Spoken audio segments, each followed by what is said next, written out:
In reviewing chapters 5 and 6, the key points that I wanted to share with you that I learned were definitions. Learned about federalism, the system of government in which power is divided between a central authority and constituent political units. Sorry about that. Supremacy Clause provides that the U.S. Constitution and all laws and treaties of the U.S. constitute the supreme law of the land.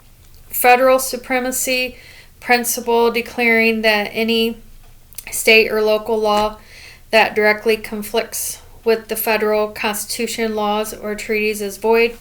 Federal preemption, constitutional doctrine stating that in an area in which federal regulation is pervasive, state legislation cannot stand.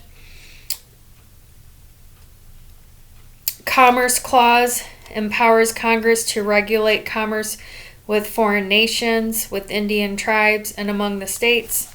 Police power, the states retained authority to pass laws to protect the health, safety, and welfare of the community. It spoke in depth in Chapter 5 about the 14th Amendment. It applies to the entire Bill of Rights.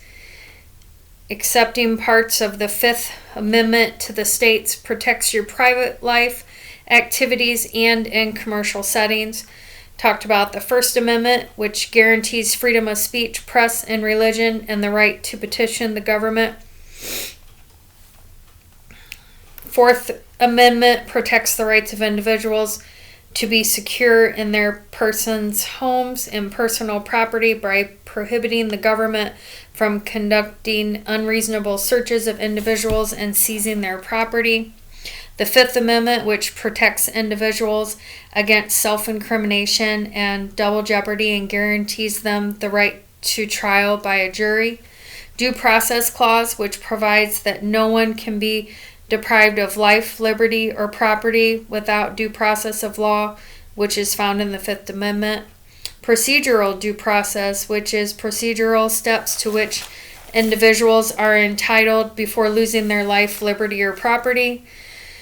Substantive due process, requirement that laws depriving individuals of liberty or property to be fair.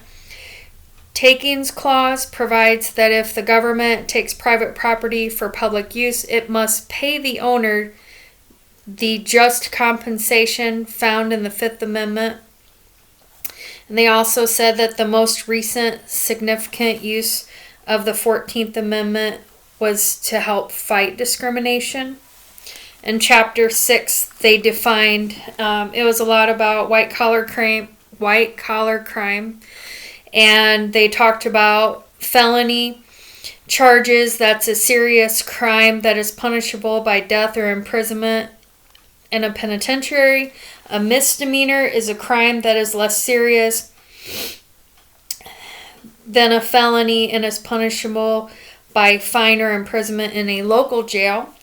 A petty crime is a minor crime punishable under federal statutes by fine or incarceration of no more than 6 months. Arrest, to seize and hold under the authority of the law.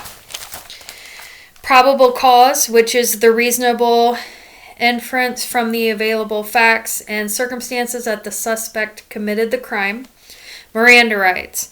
Certain legal rights, such as the right to remain silent to avoid self-incrimination and the right to an attorney that a suspect must be immediately informed upon arrest. First appearance of the defendant before a magistrate who determines whether there was a probable cause for the arrest. Bail, an amount of money the defendant pays to the court upon release from custody as security that he or she will return for trial. Information, a formal written accusation in a misdemeanor case. Arraignment, a formal appearance of the defendant in court to answer the indictment by entering a plea of guilty or not guilty. Nolo contender, a plea of no contest that subjects the defendant to punishment but is not an admission of guilt. Plea bargaining, the negotiation of an agreement between the defendant's attorney and the prosecutor whereby the defendant pleads guilty to a certain charge or charges in exchange for the prosecution reducing the charges. Entrapment, an affirmative defense claiming that the idea for the crime did not originate with the defendant but was put into the defendant's mind by a police officer or other government official. Insanity defense is an affirmative defense claiming that the defendant's mental condition precluded him or her from understanding the wrongful nature of the act committed or from distinguishing wrong from right in general. Duress defense, an affirmative defense claiming that the defendant was forced to commit the wrongful act by threat of immediate bodily harm or loss of life. Mistake of fact defense, an affirmative defense claiming that a mistake made by the defendant vitiates criminal intent. They also discuss the definition of a white-collar crime, which is a crime committed in a commercial context by a member of the professional managerial class. Strict liability offense, an offense for which no state of mind or intent is required. Criminal fraud, intentional use of some sort of misrepresentation to gain an advantage over another party. Larceny, the secretive and wrongful taking and carrying away of the personal property of another with the intent to permanently deprive the rightful owner of its use or possession. Embezzlement, the wrongful conversion of the property of another by one who is lawfully in possession of that property. And then they talked about destruction of data. With us living in the technology world nowadays, definitely computers are going to play in to law and being able to prosecute. They wanted to make us aware of what a virus is. It's where the computer program it's put into a computer program that destroys, damages, rearranges, or replaces computer data. They also identified what they called a worm, which is a program that travels from one computer to another but doesn't attach itself to the operating system of the computer. It infects. And then the last thing that they touched upon was Racketeer Influenced and Corrupt Organizations Act.